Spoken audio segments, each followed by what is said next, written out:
Welcome to one more mini blog. ಈ blog ಬಂದು ನನ್ನ ತಂಗಿಗೆ ನೀನು 9 ತಿಂಗಳಾಗ್ತಿದೆ. ಸೊ ಅವಳಿಗೆ ಸೀರೆಲ್ಲ ತೊಗೊಂಬರ್ಬೇಕು. ಅದಕ್ಕೋಸ್ಕರ ನಾವು ಇವತ್ತು ನಾನು ನಮ್ಮಮ್ಮ ಮತ್ತು ನಮ್ಮ ತಂಗಿ ಎಲ್ಲರೂ ಚಿಕ್ಕಪೇಟೆಗೆ ಹೋಗ್ತಿದ್ವಿ. ಸೊ ನಮ್ಮ ಮನೆಯವ್ರು ಆಫೀಸ್ಗೆ ಹೋಗ್ತಿದ್ರು. ಸೊ ಹಂಗೆ ಅವ್ರದ್ದು ಹತ್ರ ಡ್ರಾಪ್ ತೊಗೊಂಡೆ ನನ್ನ ತಂಗಿ ಮನೆ ಹತ್ರ ನಡ್ಕೊಂಡು ಹೋಗ್ತಾ ಇದ್ದೀನಿ.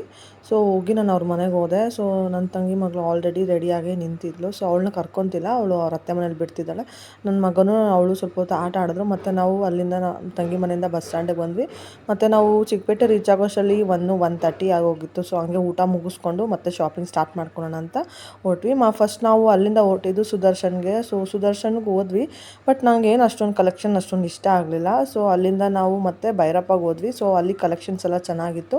ಸೊ ಅಲ್ಲೆಲ್ಲ ತೊಗೊಂಡು ಮತ್ತು ನಮ್ಮಮ್ಮಗೆ ಒಂದಷ್ಟು ರೇಷ್ಮೆ ಸ್ಯಾರೀಸ್ಗೆ ಮ್ಯಾಚಿಂಗ್ ಬ್ಲೌಸಸ್ ಬೇಕಿತ್ತು. ಸೊ ಅಲ್ಲೊಂದು ಮ್ಯಾಚಿಂಗ್ ಸೆಂಟರ್ಗೆ ಹೋದ್ವಿ. ಅಲ್ಲಿ ಒಂದಷ್ಟು ಬ್ಲೌಸಸ್ ಎಲ್ಲ ತೊಗೊಂಡು ಮತ್ತು ಅಲ್ಲೇ ಒಂದು ನನ್ನ ತಂಗಿಗೆ ಫೀಡಿಂಗ್ ನೈಟೀಸ್ ಎಲ್ಲ ಬೇಕಿತ್ತು ಅಂದ್ಲು. ಸೊ ಅದನ್ನು ಒಂದಷ್ಟೆಲ್ಲ ಪರ್ಚೇಸ್ ಮಾಡಿಕೊಂಡು ಮತ್ತು ಅವಳಿಗೆ ಬಳೆ ಕೊಡಬೇಕಿತ್ತಲ್ಲ. ಸೊ ಅದನ್ನು ಸಹ ಎಲ್ಲ ಸೆಲೆಕ್ಟ್ ಮಾಡಿಕೊಂಡು ನಾವು ಅಲ್ಲೇ ಮುಂದೆ ಇದ್ದಿದ್ದೊಂದು ಬಲೂನ್ ಡೆಕೋರೇಷನ್ಸು ಮತ್ತು ಅವಳಿಗೆ ಮಾಮ್ ಟು ಬಿ ಮಾಡಬೇಕು ಅಂದ್ಕೊಂಡಿದ್ದೀವಿ. ಸೊ ಅದಕ್ಕೆ ಎಲ್ಲ ನಾವು ಅಲ್ಲಿ ಬೇಕಿದ್ದಂಥ ಡೆಕೋರೇಟಿವ್ ಐಟಮ್ಸ್ನೆಲ್ಲ ತೊಗೊಂಡು ಮತ್ತು ಅಲ್ಲೇ ಒಂದು ಚುರುಮುರಿ ಶಾಪ್ ಇತ್ತು. ಸೊ ಚುರುಮುರಿ ಎಲ್ಲ ತಿಂದ್ಕೊಂಡು ಮತ್ತು ನಾವು ಮನೆಗೆ ಬರೋಷ್ಟರಲ್ಲಿ ಆಲ್ಮೋಸ್ಟು 8:30 ಆಗಿಬಿಟ್ಟಿತ್ತು. ಬಂದು ಫುಲ್ ಟಯರ್ಡ್ ಆಗಿತ್ತು.